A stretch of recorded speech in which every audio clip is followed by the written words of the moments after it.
বাংলাদেশের অন্তর্বর্তী সরকারের প্রধান উপদেষ্টা ডক্টর মোহাম্মদ ইউনূস পদত্যাগ করার কথা ভাবছেন। বৃহস্পতিবার সকালে উপদেষ্টা পরিষদের বৈঠকে তিনি তার এই ভাবনার কথা জানান। পরে রাতে জাতীয় নাগরিক পার্টি এনসিপির আহ্বায়ক নাহিদ ইসলামও তার সঙ্গে সাক্ষাতের পর গণমাধ্যমকে ডক্টর ইউনূসের পদত্যাগের ভাবনার কথা জানিয়েছেন। এরপর থেকেই চলছিল নানা জল্পনা কল্পনা। তবে এবার ডাক, টেলিযোগাযোগ ও তথ্য প্রযুক্তি বিষয়ক বিশেষ সহকারী ফয়েজ আহমেদ তৈয়ব জানান, অধ্যাপক ডক্টর মোহাম্মদ ইউনূস পদত্যাগ করছেন না।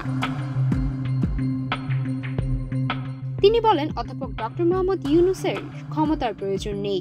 তিনি বাংলাদেশের জন্য, বাংলাদেশের শান্তিপূর্ণ ডেমোক্রেটিক ট্রানজিশনের জন্য ডক্টর ইউনূস স্যারের দরকার আছে। শুক্রবার নিজের ফেসবুক পেজে এক পোস্টে এসব তথ্য জানান তিনি। ওই পোস্টে ফয়েজ আহমেদ তৈয়ব বলেন, পাঠাও চলো দেশি ভাইবে, পাঠাও ফুডে 1000 টাকা পর্যন্ত ডিসকাউন্ট।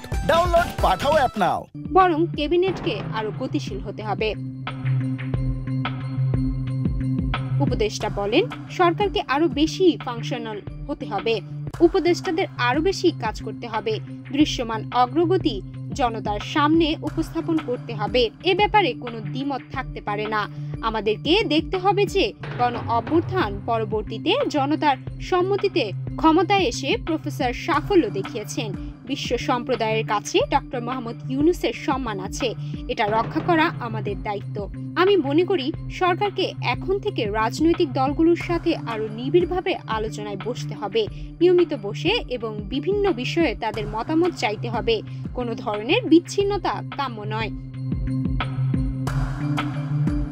সংশ্লিষ্ট সূত্রগুলো জানায়, পদত্যাগের কারণ হিসেবে ডক্টর মোহাম্মদ ইউনূস বলেছেন, রাজনৈতিক দলগুলোর নানামুখী চাপ, অনৈক্য, নানা ইস্যুতে তার বাসভবনে গিয়ে আন্দোলন, তার বিরুদ্ধে দেশ বিক্রির অভিযোগ ইত্যাদি কারণে তিনি আর দায়িত্ব পালন করতে চান না। তবে অন্য উপদেষ্টারা অনুরোধ করেন যাতে তিনি এখনই এই সিদ্ধান্ত না নেন।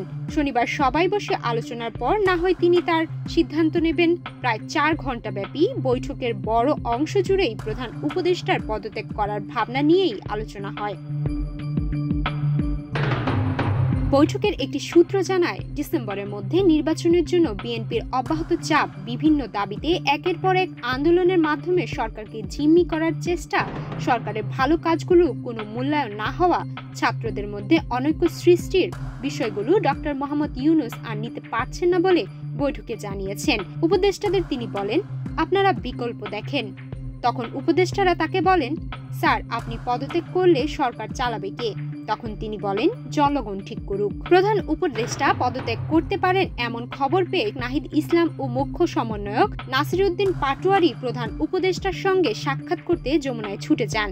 এরপরেই বিবিসি বাংলাকে নাহিদ ইসলাম বলেন, দেশের চলমান পরিস্থিতি, স্যারের তো পদত্যাগের একটা খবর আমরা সকাল থেকেই শুনছি, তো এই বিষয় নিয়ে আলোচনা করতে স্যারের সাথে দেখা করতে গিয়েছিলাম।